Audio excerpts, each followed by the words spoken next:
건강을 챙긴다고 매일 한 움큼씩 드시는 그 견과류가 사실은 여러분의 신장을 조금씩 갉아먹고 있을 수도 있습니다. 질병관리청이 작년에 발표한 자료에 따르면 60세 이상 어르신 중 10명 중 7명이 자신도 모르게 신장을 해치고 있었으며 그중 80% 이상은 오히려 건강에 좋은 일을 하고 있다고 믿고 있었습니다. 혹시 여러분도 그렇지 않으신가요? 매일 아침 시장에 가셔서 장을 본 김에 견과류 한 봉지를 사오시고 저녁에 TV를 보며 조금씩 드시면서 그래도 과자보단 낫지 라고 생각하시지는 않나요? 하지만 알고 계셨나요? 바로 그 건강해 보이는 습관이 여러분의 신장을 마치 과부하 걸린 기계처럼 쉴 틈 없이 혹사시키고 있다는 사실을요. 그렇게 돌고 돌던 신장이 결국 멈춰서는 날 부어오른 다리 때문에 신발이 들어가지 않고 밤마다 화장실에 4-5번씩 일어나 잠을 제대로 못 자고 머릿속이 뿌얘지고 자꾸만 깜빡깜빡하게 되었을 때 그제야 원인을 찾게 되실 겁니다. 그런데 그 범인은 다름 아닌 바로 그 손에 들려있던 습관성 간식일 수 있습니다. 작년 겨울 저는 서울의 한 대학병원 외래에서 72살의 박 어르신을 진료한 적이 있습니다. 검사 결과가 나오는 순간 곁에 있던 딸부는 그 자리에서 눈물을 쏟았고 신장 기능은 이미 거의 40% 가까이 떨어진 상태였습니다. 박 어르신은 제게 이렇게 물으셨습니다. 의사 선생님, 저는 매일 건강을 챙긴다고 생각하며 살아왔는데 왜 이런 결과가 나온 겁니까? 제가 생활 습관을 하나씩 여쭤보자 그제야 방안이 조용해질 정도의 진실이 드러났습니다. 저는 30년 넘게 신장내과에서 환자들을 만나며 비슷한 안타까움을 수도 없이 보아왔습니다. 지금 이 영상을 보고 계신 여러분도 스스로를 한번 점검해 보시기 바랍니다. 밤에 화장실을 2번 이상 가는지, 아침에 일어나면 머리가 멍한지, 발목이나 종아리가 자주 붓는지, 기억력이 예전보다 눈에 띄게 떨어졌는지, 이 가운데 2가지 이상 해당된다면 신장은 이미 구조 신호를 보내고 있을 가능성이 큽니다. 앞으로 약 15분 동안 저는 3가지를 분명히 알려드리려 합니다. 조용히 신장을 망가뜨리는 5가지 견과류는 무엇인지, 오히려 신장과 뇌를 지켜주는 4가지 견과류는 무엇인지, 그리고 무엇보다 어떻게 먹어야 효과가 나는지입니다. 오늘 내용은 건강 정보를 위한 안내이며 진단이나 치료를 대신할 수 없고 증상이 심하거나 오래 지속된다면 반드시 전문의와 상담하시기 바랍니다. 그렇다면 박 어르신이 매일 먹던 것은 무엇이었을까요? 왜 견과류가 신장을 이렇게까지 괴롭히는 걸까요? 답은 의외로 놀라울 수 있습니다. 많은 분들이 묻습니다. 젊을 때는 괜찮았는데 왜 예순을 넘기면 문제가 생기느냐고요. 그 이유에는 잘 알려지지 않은 비밀이 있습니다. 신장을 집에서 쓰는 정수기에 비유해 보십시오. 젊을 때는 필터가 새 것이라 피를 걸러내는 일이 빠르고 수월하지만 예순을 넘기면 필터가 서서히 낡기 시작합니다. 국내 의과대학의 10년 추적 연구에 따르면 예순 이후 신장의 여과 능력은 해마다 약 1%씩 감소해 이른이 되면 젊을 때보다 30에서 40%나 떨어집니다. 이는 1시간 만에 끝내던 일을 이제는 2시간이 걸려야 처리한다는 뜻입니다. 문제는 먹는 양과 내용은 그대로인데 처리 능력만 줄어든다는 점입니다. 마치 고속도로에 차가 몰려 점점 막히는 것처럼 부담은 계속 쌓입니다. 더 무서운 사실은 신장이 아프다고 소리치지 않는다는 점입니다. 잦은 야간 배뇨, 이유 없는 부종 하루가 다르게 흐려지는 머릿속 떨어지는 기억력. 우리는 이를 단순한 노화로 넘기지만 사실은 신장이 마지막 힘을 다해 보내는 신호입니다. 이 원리를 이해하셨다면 이제 어떤 견과류가 신장을 해치고 있는지 하나씩 짚어보겠습니다. 여러분, 먼저 하나 여쭤보겠습니다. 혹시 집에 해바라기 씨 있으신가요? 만약 있다면 지금부터 드릴 이야기는 반드시 귀 기울여 들으셔야 합니다. 해바라기 씨에는 옥살산이라는 성분이 숨어 있습니다. 100g 기준으로 무려 90mg의 옥살산이 들어있는데 이 수치는 시금치보다도 3배 가까이 많습니다. 이 성분은 체내로 들어오면 반드시 신장을 통해 배출되어야 합니다. 상상해보세요. 집에서 쓰는 수도관에 하얀 물때가 끼듯이 이 옥살산도 신장에 아주 가느다란 관을 따라 서서히 쌓이기 시작합니다. 처음에는 아무 증상도 없지만 시간이 지날수록 그 찌꺼기가 굳어가고 결국엔 돌처럼 단단해져 결석이 생기게 됩니다. 실제로 국내 의학연구기관의 자료에 따르면 60세 이상 어르신들의 신장 결석 발병률은 30대 젊은 층보다 약 2.8배 높다고 보고되었습니다. 그리고 결석 환자들의 식습관을 조사해본 결과 해바라기 씨를 오랫동안 즐겨 먹은 분들이 유독 많았다는 사실도 드러났습니다. 작년 3월 저는 부산에서 올라오신 68세의 정모 어르신을 진료했습니다. 정 어르신은 은퇴한 시내버스 기사셨고 딸이 함께 병원에 오셨습니다. 딸이 제게 이렇게 말했습니다. 선생님, 아버지가 요즘 이상하세요. 화장실에서 볼일을 보고도 물을 몇 번씩 내리시고 계속 변기가 고장났다고 하세요. 제가 정 어르신께 복부 초음파 검사를 권했더니 오른쪽 신장에 지름 1.2cm 크기의 결석이 발견되었습니다. 식습관을 여쭤봤더니 아주 자연스럽게 이렇게 말씀하셨습니다. 저녁에 TV 보면서 해바라기 씨 조금 집어먹는 게 습관이 됐어요. 하루에 한 줌도 안 됩니다. 여러분, 바로 그 한 줌이 68세의 신장에는 이미 큰 부담이 되고 있었던 겁니다. 문제는 여기서 끝이 아닙니다. 정 어르신은 해바라기 씨를 드실 때 맥주도 함께 드시는 습관이 있으셨습니다. 알코올은 체내 수분을 빠르게 빼앗아가고 탈수 상태에서는 옥살산이 훨씬 더 빠르게 결정화되어 신장에 달라붙습니다. 물이 부족한 수도관에 물때가 더 쉽게 끼는 것과 같은 원리입니다. 결국 정 어르신은 처해 충격파 결석 분쇄술을 받았고 다행히 회복은 잘 되셨지만 저에게 하신 말씀이 지금도 기억에 남습니다. 선생님, 이게 이렇게 위험한 줄 알았으면 절대 안 먹었을 겁니다. 그 흔하디 흔한 해바라기 씨가 이렇게 해로운 줄은 몰랐어요. 여러분, 이제 아시겠죠? 해바라기 씨의 가장 큰 문제는 바로 이 옥살산입니다. 그렇다면 두 번째 견과류는 어떨까요? 이번 견과는 더 조심하셔야 합니다. 이유는 단순합니다. 많은 어르신들이 이 견과를 신장에 좋다고 믿고 있기 때문입니다. 아마 여러분도 한 번쯤은 들어보셨을 겁니다. 호박씨는 신장을 보한다. 하지만 제가 꼭 말씀드려야 할 진실이 있습니다. 이 말은 수십 년째 잘못 전달되어 온 오해입니다. 호박씨에는 두 가지 주요 미네랄이 아주 풍부하게 들어있습니다. 바로 칼륨과 인입니다. 100g 기준으로 칼륨은 약 800mg, 인은 무려 1200mg으로 칼륨은 바나나의 2배, 인은 우유의 10배에 해당하는 양입니다. 젊을 때는 신장이 이런 무기질을 비교적 잘 걸러낼 수 있습니다.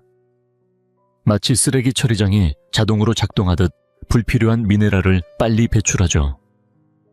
하지만 예순을 넘어서면 그 처리장의 기계들이 하나둘씩 낡아가기 시작합니다. 속도가 느려지고 결국에는 몸속에 쌓이게 됩니다. 그렇다면 칼륨이 쌓이면 어떤 일이 벌어질까요? 심장이 두근거리거나 불규칙하게 뛰고 다리나 손이 저리며 감각이 둔해지고 호흡이 가빠지는 증상이 나타날 수 있습니다. 인이 쌓이면 어떻게 될까요? 피부가 가렵고 뼈가 시리고 아프며 혈관에 석회가 끼듯 굳어져가는 칼슘 침착이 진행될 수 있습니다.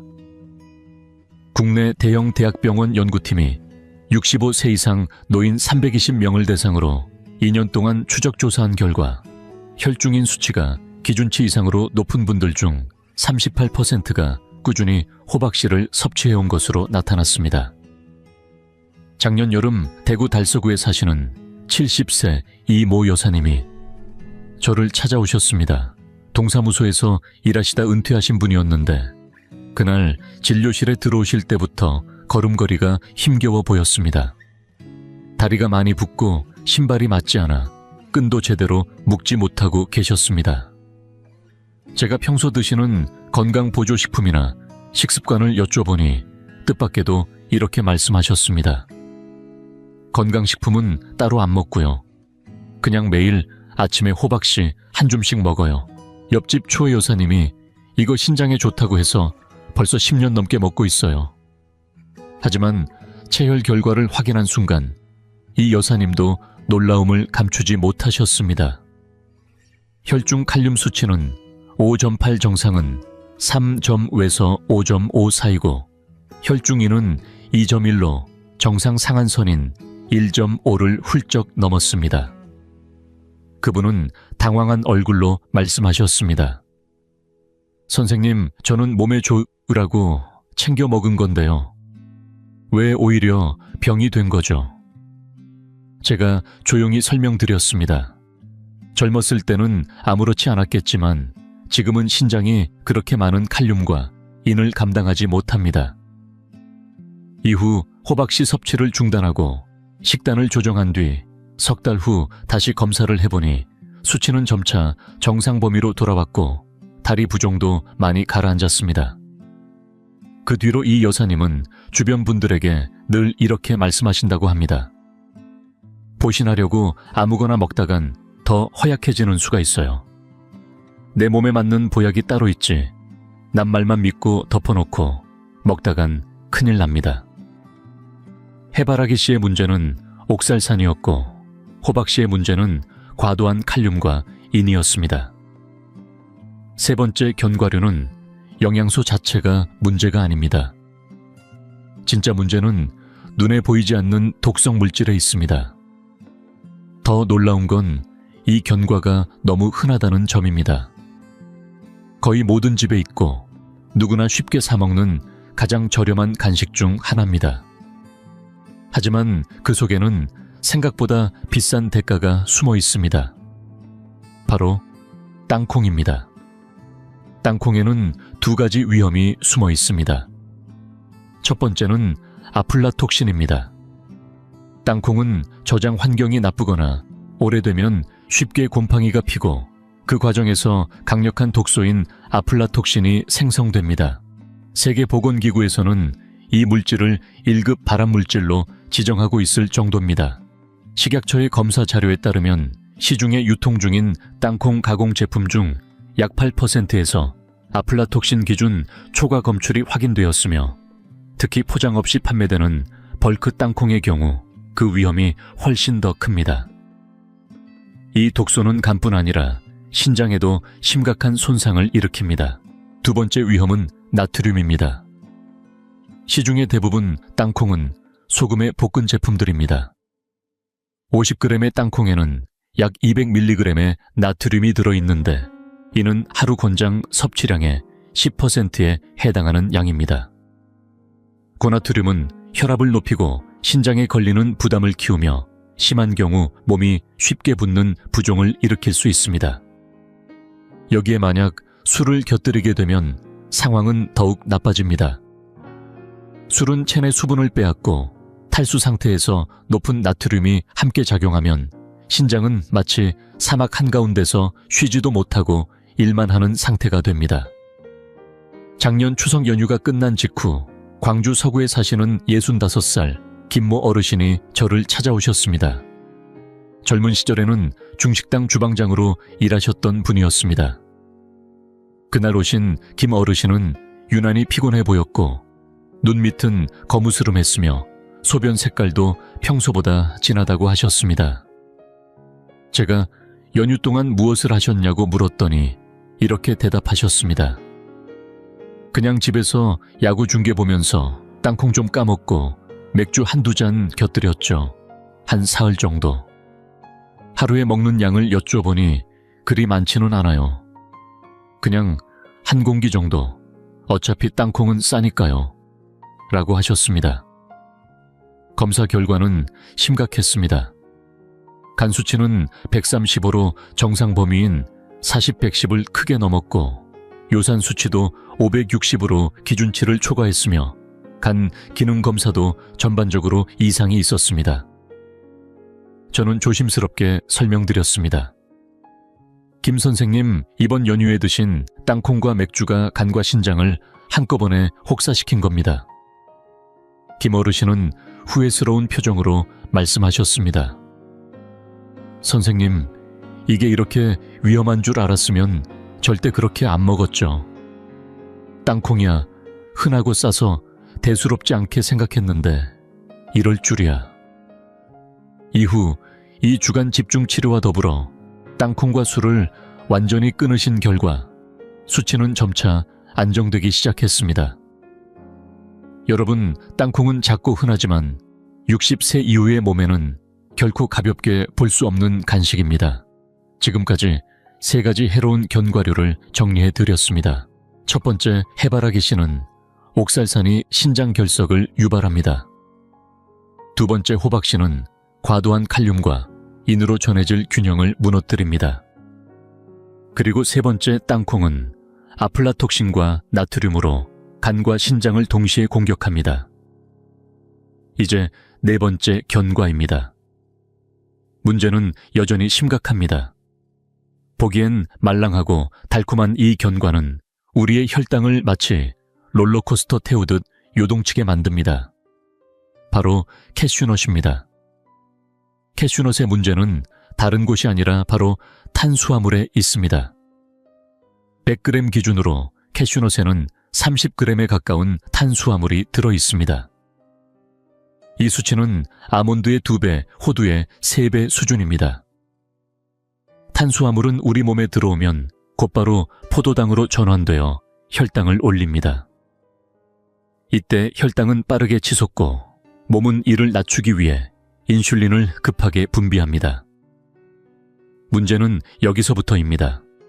예순을 넘기면 인슐린이 제대로 작동하지 않기 시작합니다.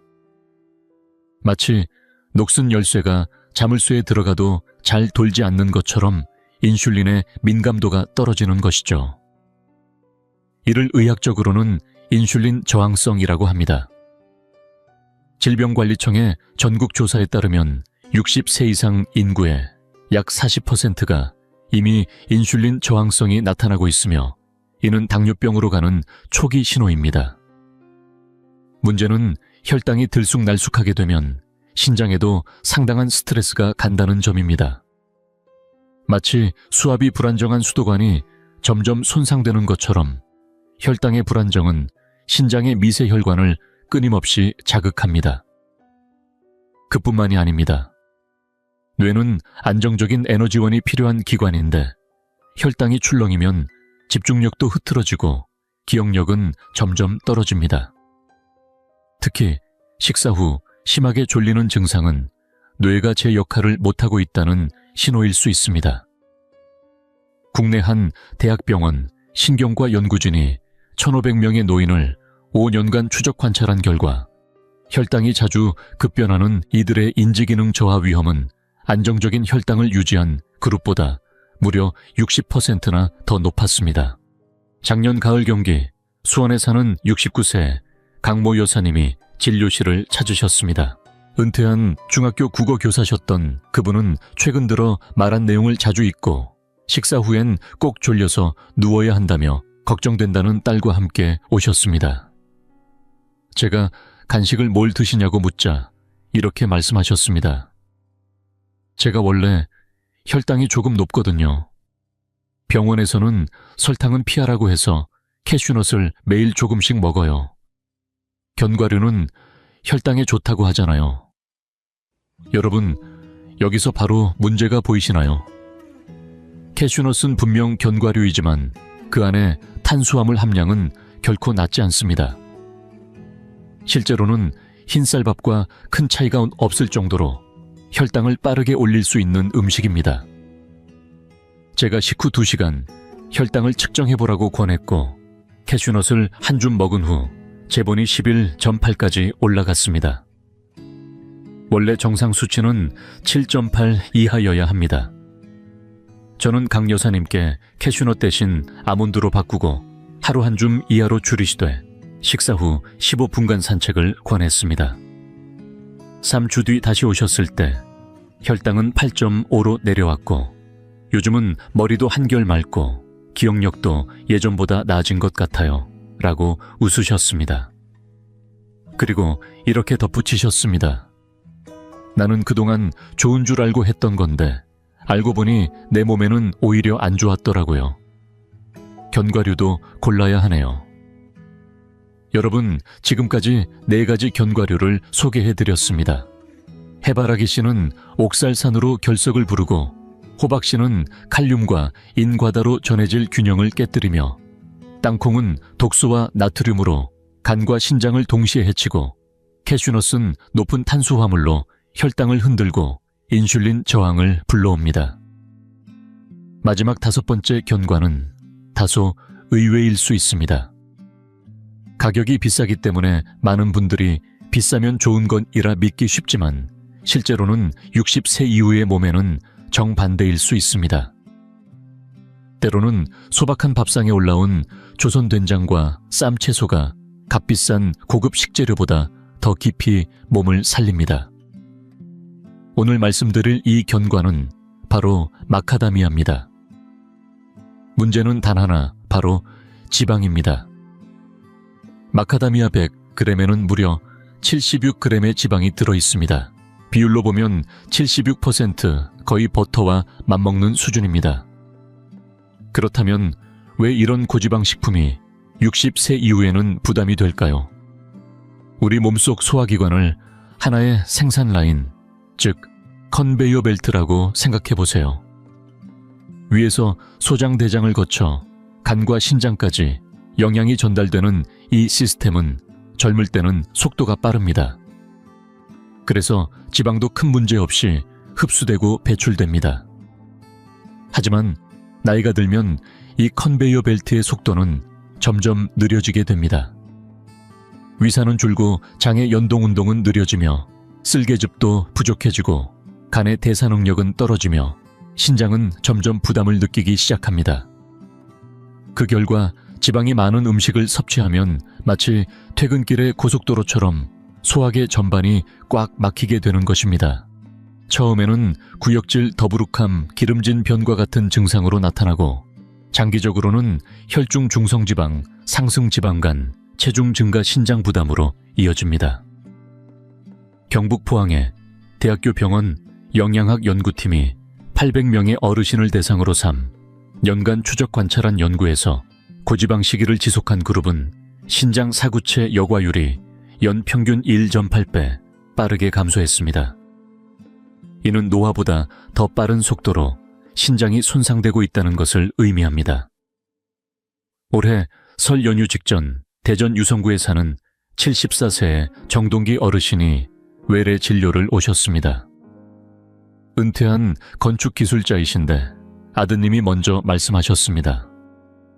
선생님, 저희 아버지가 요즘 3달 새에 4kg이나 찌셨어요. 배도 많이 나왔고 밤에도 화장실을 여러 번 가세요. 저는 식습관에 어떤 변화가 있었는지 물었습니다. 정 어르신은 이렇게 말씀하셨습니다. 딱히 없는데요. 작년에 아들이 설 선물로 마카다미아를 사왔는데 이게 고소하니 맛있어서 매일 뉴스 볼 때마다 몇 알씩 먹어요. 몇 알이 얼마나 되는지 여쭈었더니 한 줌 정도 한 15, 20알쯤이라고 하셨습니다. 검사 결과는 놀라웠습니다. 체중은 62에서 66kg로 증가했고 중성지방 수치는 1.2에서 3, 5로 급등 사구체 여과율은 72에서 58로 급락했습니다. 저는 조심스럽게 말씀드렸습니다.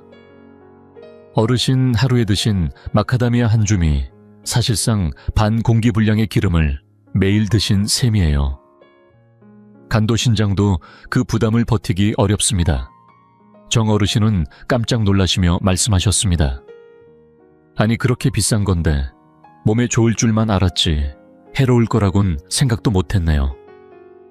그 후로 마카다미아를 끊고 식단을 조절하셨고 2달 뒤 다시 오셨을 때는 체중이 3kg 줄고 중성지방은 2.1로 내려갔으며 야간요도 매일 4회에서 2회로 줄었습니다.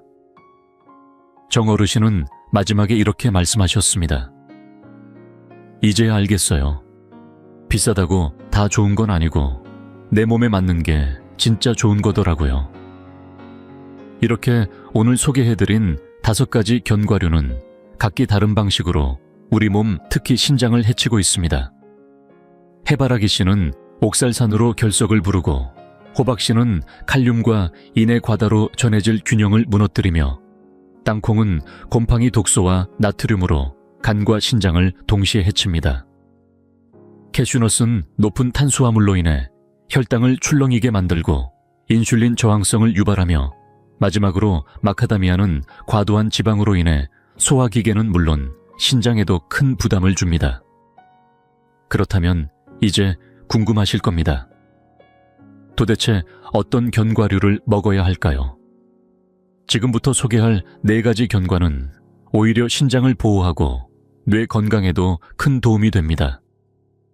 값비싼 것도 아니며 가까운 재래시장이나 마트에서도 쉽게 구할 수 있는 것들입니다. 많은 분들이 제게 묻습니다. 선생님, 그럼 저는 뭘 먹어야 하나요? 걱정하지 마세요. 자연은 이미 우리에게 답을 준비해 두었습니다. 지금부터 하나씩 살펴보겠습니다. 만약 80이 넘은 어르신이 저에게 딱 하나만 고르라고 하신다면 저는 망설임 없이 이 견과를 추천할 겁니다. 바로 브라질 너트입니다. 이 작은 견과에는 셀레늄이라는 미량 영양소가 풍부하게 들어있습니다. 단 2알이면 셀레늄을 하루 권장량 이상 섭취할 수 있습니다. 셀레늄이 무슨 역할을 하느냐고요? 우리 몸을 자동차라고 보면 셀레늄은 녹을 막아주는 윤활유 같은 존재입니다. 쉽게 말해 세포가 녹슬지 않게 지켜주는 항산화 성분입니다.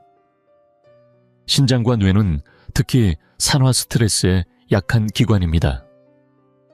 셀레늄은 이 2 기관에 일종의 보호막을 씌워주는 셈이죠. 대한영양학회 전국조사에 따르면 60세 이상 인구의 약 35%가 셀레늄을 제대로 섭취하지 못하고 있습니다. 셀레늄이 부족하면 피로가 쉽게 쌓이고 면역력도 저하되며 기억력과 집중력도 떨어집니다.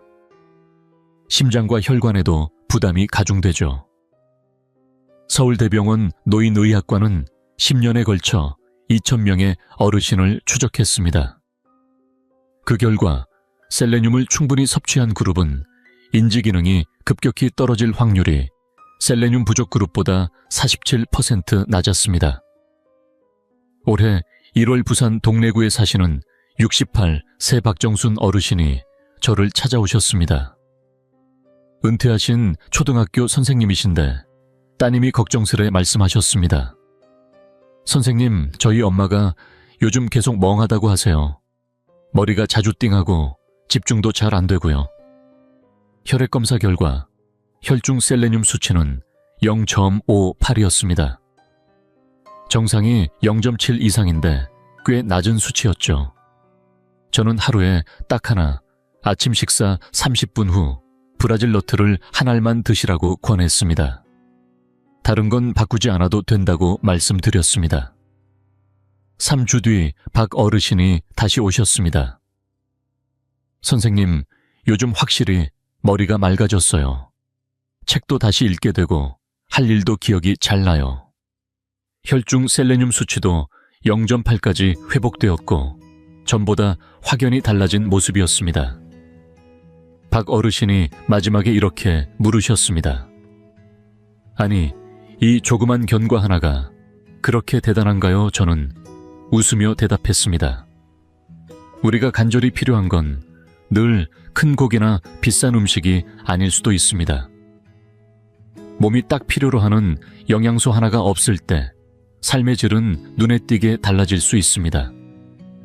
섭취 방법은 간단합니다. 아침 식사 후 30분쯤 뒤 하루에 한 알만 드시면 됩니다. 절대 많이 드시면 안 됩니다. 셀레늄은 과다 섭취 시 오히려 독이 될 수 있기 때문입니다. 하루 한 알이면 충분합니다. 수입식품 코너나 인터넷에서도 무염무가미 제품을 쉽게 구하실 수 있고 냉장 보관하시면 오랫동안 안전하게 드실 수 있습니다. 자연의 신비는 정말 놀랍습니다. 신기하게도 생김새가 뇌처럼 생긴 음식이 실제로 뇌를 보호해주는 역할을 합니다. 대표적인 예가 바로 호두입니다. 호두에는 오메가3 지방산, 특히 알파리놀렌산이 풍부하게 들어있습니다. 이 성분이 무슨 역할을 할까요? 우리 뇌는 수많은 세포들로 구성되어 있는데 각각의 세포를 둘러싼 막이 있습니다. 쉽게 말해 마치 집 바깥을 감싸고 있는 외벽과 같은 구조죠. 젊었을 때는 이 세포막이 유연하고 탄력이 있어서 뇌의 신호 전달이 빠르고 원활합니다. 그러나 나이가 들수록 이 막이 점점 딱딱해지고 부서지기 쉬워집니다. 마치 오래된 벽지가 갈라지는 것처럼 말이죠. 오메가3은 이 벽지에 칠하는 보호 코팅제 같은 역할을 합니다. 세포막을 부드럽고 유연하게 유지해주는 역할을 하죠. 하버드 의대의 연구팀은 무려 2만 명의 노년층을 20년 동안 추적 관찰했습니다. 그 결과 일주일에 5번 이상 호두를 섭취한 사람들은 심혈관 질환의 위험이 20% 낮았고 인지기능도 훨씬 오래 유지되었습니다. 더욱 놀라운 점은 호두가 신장의 염증 반응을 줄이고 신장 속 사구체가 산화되는 것을 막아주는 효과까지 있다는 사실입니다. 서울의 한 대학병원 신장내과 연구팀은 300명의 노년층을 대상으로 2년 동안 관찰한 결과 매일 호두를 섭취한 그룹은 단백뇨 수치가 현저히 낮았고 그렇지 않은 그룹보다 신장 기능 저하 속도가 훨씬 느렸습니다. 지난해 겨울 대구 달서구에 사는 이른한 세김용선 어르신이 저를 찾아오셨습니다. 퇴직한 전기 기술자였던 김 어르신은 요즘 부쩍 깜빡깜빡한다고 했습니다. 아들이 걱정스러운 표정으로 말씀하셨죠. 선생님 아버지가 최근엔 본인 말도 까먹으시고 자꾸 기운이 없으세요. 저는 아침 식사와 점심 사이 오전 10시쯤에 호두를 매일 6에서 7알 정도 드시라고 권유드렸습니다. 약 30g 정도 되는 양인데 생으로 된 호두를 요구르트나 두유에 곁들여 드시면 더욱 좋습니다. 3달 뒤 김 어르신의 아들이 다시 찾아왔습니다. 선생님 아버지 상태가 정말 많이 좋아지셨어요. 기억력도 돌아오시고 혈압도 안정됐습니다. 라고 환하게 웃으셨죠. 호두는 어떻게 드시는 게 좋을까요? 매일 아침 10시쯤 생호두를 6알 정도 드시는 걸 추천드립니다. 절대 볶거나 설탕에 절이지 마시고 그냥 생으로 드셔야 합니다. 그리고 한 달 안에 다 드시는 게 좋기 때문에 냉장 보관하시고 한 주 분량씩 미리 소분해 두시면 과식도 막고 깜빡하는 일도 줄일 수 있습니다. 혈당이 자꾸 널뛰듯 오르락내리락 하신다면 지금부터 말씀드릴 이 견과가 여러분의 구원자가 될지도 모릅니다. 바로 아몬드입니다. 아몬드는 식이섬유가 아주 풍부한 견과류로 100g당 무려 12g의 섬유질을 함유하고 있습니다. 이는 흔히들 건강에 좋다고 알려진 캐슈넛의 3배에 달하는 양입니다. 그렇다면 식이섬유가 우리 몸에 어떤 도움을 줄까요? 간단히 말해 식이섬유는 음식이 위와 장에서 천천히 소화되도록 도와줍니다.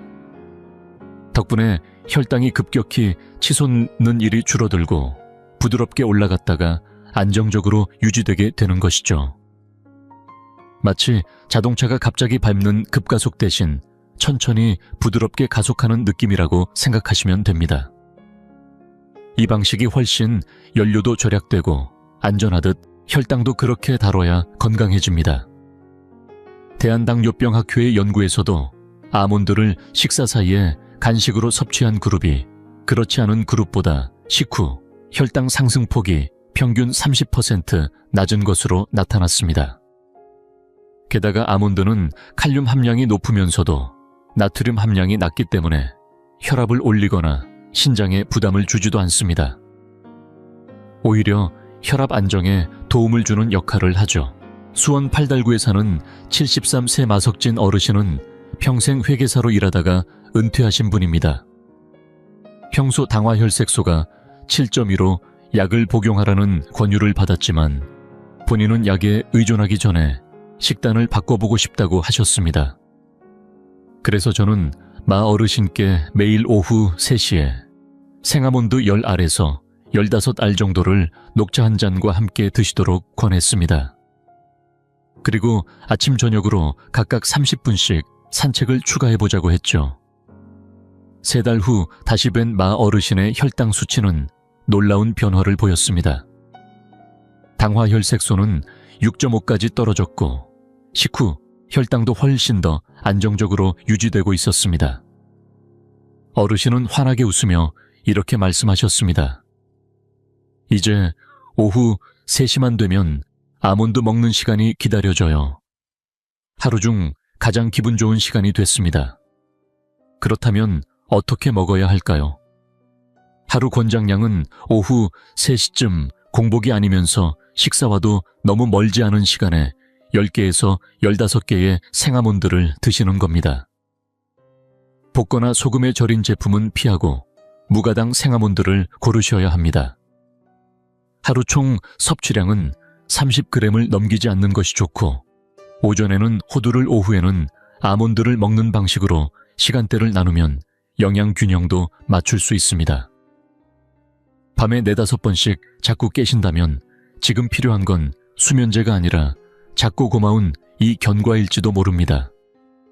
바로 피스타치오입니다. 피스타치오는 천연 멜라토닌이 아주 풍부하게 들어있는 특별한 견과입니다.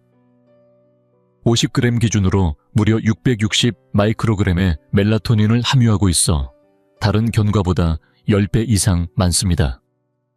멜라토닌이란 무엇일까요? 쉽게 말해 우리 몸이 스스로 분비하는 잠, 오라는 신호등입니다. 해가 지면 뇌에게 이제 그만 쉬자고 알려주는 호르몬이죠. 그런데 나이가 들면 이 멜라토닌 분비량이 눈에 띄게 줄어듭니다.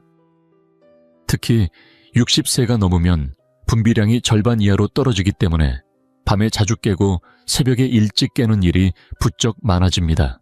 국가수면연구소의 통계에 따르면 60세 이상 어르신 중 약 40%가 다양한 형태의 수면장애를 겪고 있습니다.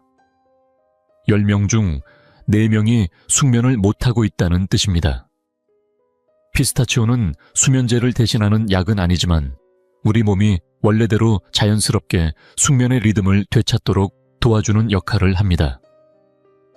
대전 중구에 사는 75세 임정순 할머니는 원래 하룻밤에 4번까지 깨곤 하셨습니다. 깰 때마다 다시 잠들기 힘들어서 새벽까지 뒤척이기 일쑤였죠. 제가 권해드린 건 간단했습니다.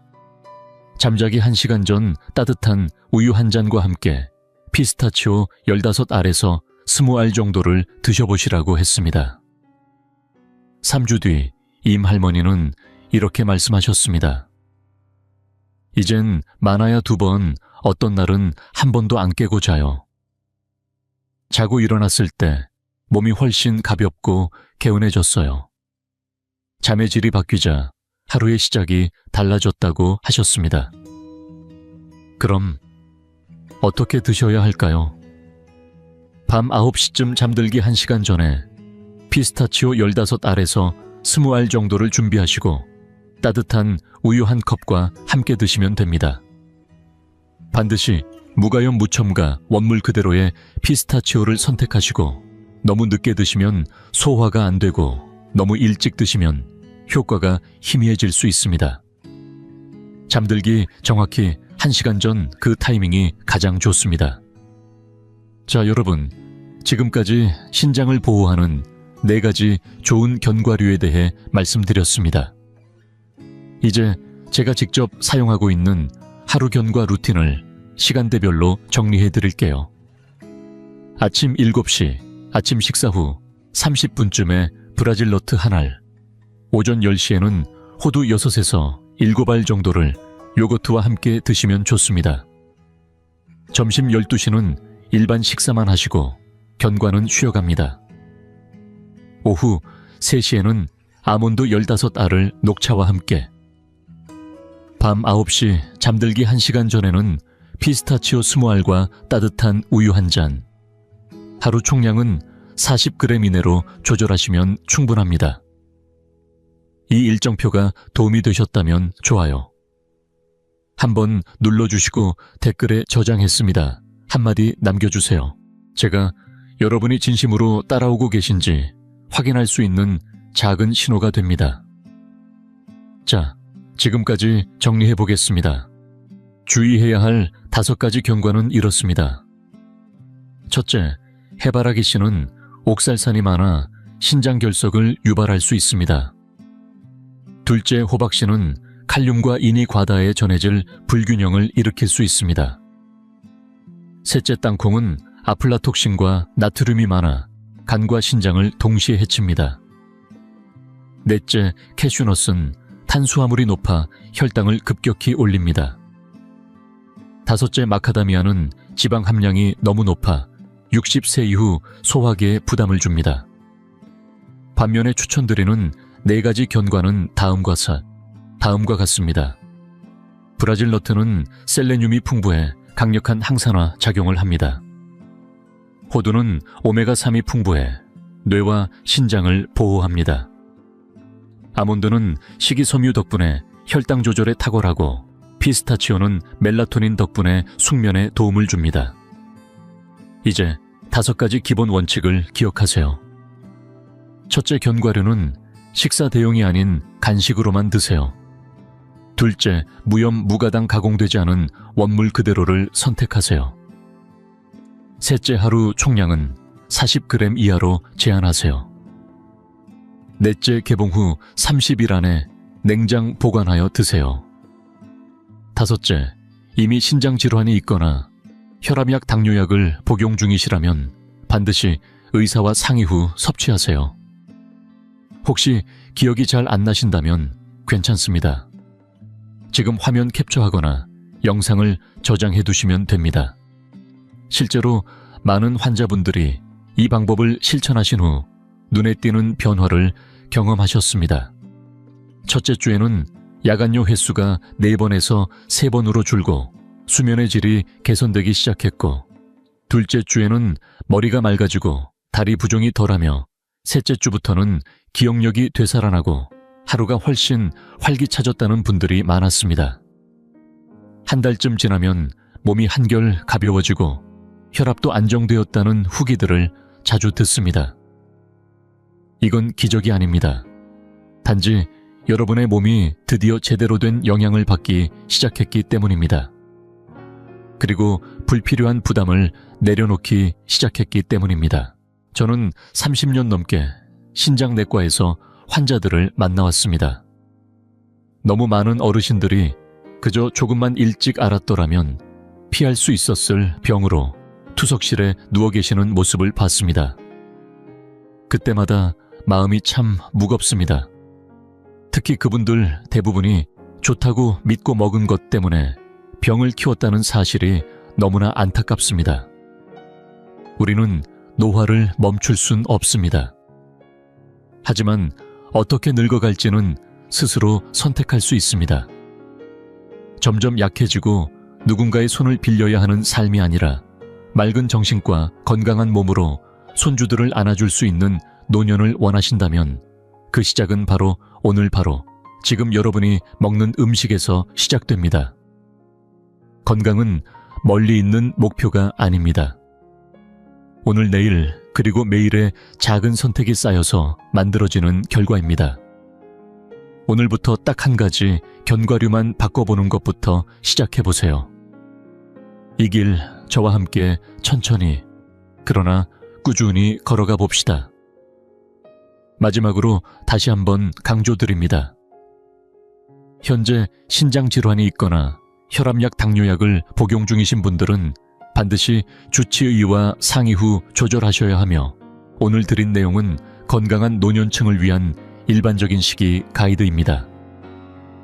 가능한 한 해마다 정기적으로 혈액 검사와 소변 검사를 통해 신장 기능을 확인하시고 이상이 생기기 전에 바로잡는 것이 무엇보다 중요합니다.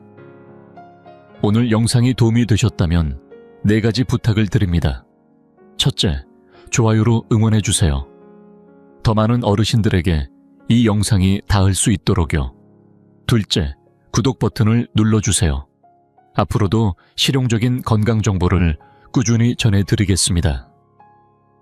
셋째, 가족과 친구, 특히 60세 이상 부모님께 꼭 공유해주세요. 넷째, 댓글로 여러분의 경험을 나눠주세요.